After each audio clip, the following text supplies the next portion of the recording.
میں نے اپنی لغت دیکھی تو معلوم ہوا کہ دیانتداری کا مطلب ہے اصولوں پر عمل کرنے والا، خالص سچا، محبت کرنے والا، راست اور اچھا۔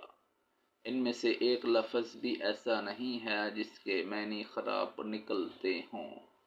دیانتداری کی بہت سی قسمیں ہیں، جس میں سے پہلی ذاتی دیانتداری ہے۔ اس کا مطلب ہے کہ آپ کو کھرا ہونا ہے۔ کیا آپ یہ پسند کریں گے کہ آپ کی شخصیت دھندلی ہو؟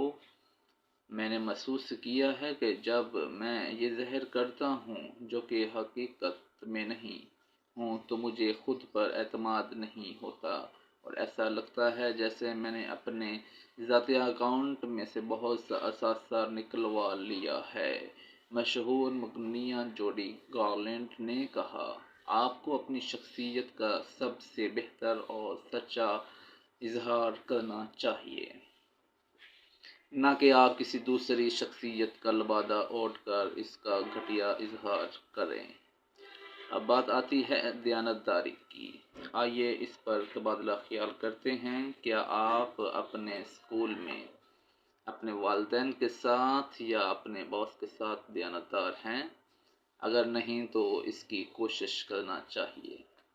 ماضی میں اگر آپ دیانتدار نہیں رہے، ہم سے بیشتر دیانتدار نہیں ہیں، تو فکر نہ کیجیے، اب دیانتدار رہنے کی کوشش کیجیے۔ آپ محسوس کریں گے کہ آپ میں ایک نیا انسان سرایت کر گیا ہے، آپ کچھ اور چیز ہو گئے ہیں۔ یہ تہیہ کرنے کے بعد کہ آپ کا ہر قدم دیانتداری سے اٹھے گا، آپ اس بات کے پابند ہوگے کہ کوئی غلط حرکت نہیں کریں گے، کسی کو دھوکہ نہیں دیں گے، کسی کی دل آزاری نہیں کریں گے، وغیرہ۔ آپ نے وہ فلم تو دیکھی ہوگی جس کا نام سیکرٹ گارڈن تھا، جو ایک ناول پر مبنی تھی۔ جب ایک لڑکی میری کے والدین حادثے میں ہلاک ہو جاتے ہیں تو وہ اپنے مالدار چچا کے ہاں رہنے جاتی ہے۔ چچا اپنی بیوی کے انتقال کے بعد سرد مہر اور خوش قسم کے انسان ہو چکے ہیں۔ یاد ماضی سے نجات پانے کے لیے وہ زیادہ تر سیر و تفریح کرتے رہتے ہیں۔ ان کا ایک بیٹا ہوتا ہے جو معذور ہے اور ویل چیئر پر بیٹھا رہتا ہے۔ وہ ایک بڑے سے مکان کے تاریک کمرے میں رہتا ہے۔ اس تاریک اور عذابناک ماحول میں رہتے ہوئے میری کو پتہ چلتا ہے کہ مکان کے نزدیک ہی ایک باغ ہے جسے زمانہ ہوا بند کر دیا گیا ہے۔ وہ اس میں داخل ہونے کے لیے ایک راستہ تلاش کر لیتی ہے۔ اب وہ باغ اس کے لیے ایک پناہ گاہ بن جاتا ہے، جہاں وہ اپنے بوسیدہ اور بے ہنگم ماحول سے نجات پانے کے لیے کچھ وقت گزارا کرتی ہے۔ وہ اس کا سیکرٹ گارڈن بن جاتا ہے۔ وہ اپنے آبائش کزن کو بھی اس باغ میں لانے لگتی ہے۔ نیا ماحول پا کر اس کے آبائش کزن میں زندہ رہنے کی امنگ بیدار ہو جاتی ہے۔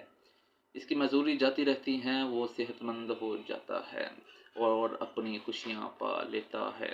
ایک روز چچا اپنے غیر ملکی سفر سے واپس آتے ہیں تو انہیں پتہ چلتا ہے کہ کوئی اس باغ میں ہے اور کہکے لگا رہا ہے۔ انہیں غصہ آتا ہے کہ میں تو اس باغ کو بند کر کے گیا تھا، یہ کس نے کھولا؟ وہ غصے میں بھرے ہوئے وہاں پہنچتے ہیں تو انہیں پتہ چلتا ہے کہ کہکے لگانے والا خود ان کا بیٹا ہے جو صحت مند ہو چکا ہے۔ یہ دیکھ کر چچا کی آنکھوں میں آنسو آ جاتے ہیں اور دوڑ کر اپنے بیٹے کو سینے سے لگا لیتے ہیں۔ اس باغ کی خوبصورتی اور شہر سارے خاندان کو یکجا کر دیتا ہے، وہ سب ایک ہو جاتے ہیں۔ ہم سب کو ایسی جگہ چاہیے جہاں ہم تنہائی میں بیٹھ کر غور و فکر کر سکیں اور اپنی روح میں بالیدگی پیدا کر سکیں۔ یہ گوشہ تنہائی ضروری نہیں کہ کوئی باغ ہو، یہ کوئی کمرہ، غسل خانہ، خوابگاہ، سمندر کا کنارہ یا کسی پہاڑ کی چوٹی بھی ہو سکتی ہے۔ جب آپ غور و فکر کرنے لگیں گے تو آپ کو پتہ چل جائے گا کہ اس کے لیے تنہائی ملنا ہی شرط نہیں ہے۔ یہ کام تو آپ دوسرے طریقوں سے بھی کر سکتے ہیں۔ مثال کے طور پر چہل قدمی کر رہے ہوں، دوڑ لگا رہے ہوں یا پھر روئی کے کسی بورے پر مکے مار رہے ہوں، یعنی کسی بات پر غصہ کر رہے ہوں۔ میں نے اس موضوع پر بہت سے دوستوں سے بات کی ہے۔ ان کا کہنا ہے کہ اگر وہ کوئی پرانی فلم دیکھ رہے ہوں تو بھی ماضی میں چلے جاتے ہیں، ان کے ذہن کی آبیاری ہونے لگتی ہے، یا پھر جب وہ موسیقی سن رہے ہوتے یا خود گٹار بجا رہے ہوتے ہیں تو ذہن کے بند کوارڈ کھلنے لگتے ہیں۔ کچھ کا کہنا ہے کہ جب وہ پینٹنگ کرتے ہیں تو ان پر خوشگوار کیفیت طاری ہو جاتی ہے۔ ایک صاحب نے یہ انکشاف کیا کہ جب وہ کچھ لکھ رہے ہوتے ہیں تو ان کا ذہن زرخیز ہو جاتا ہے اور وہ بالکل تازہ دم ہو جاتے ہیں۔ دوستو، آج کی ویڈیو کا اختتام یہیں پہ۔ اگلا ٹاپک ہم شروع کریں گے، اپنی صلاحیتوں کو اجاگر کیجیے۔ اگر یہ ویڈیو پسند آئی ہے تو لائک کریں، سبسکرائب کریں اور شیئر کریں۔ آپ کی سپورٹ کا بہت بہت شکریہ۔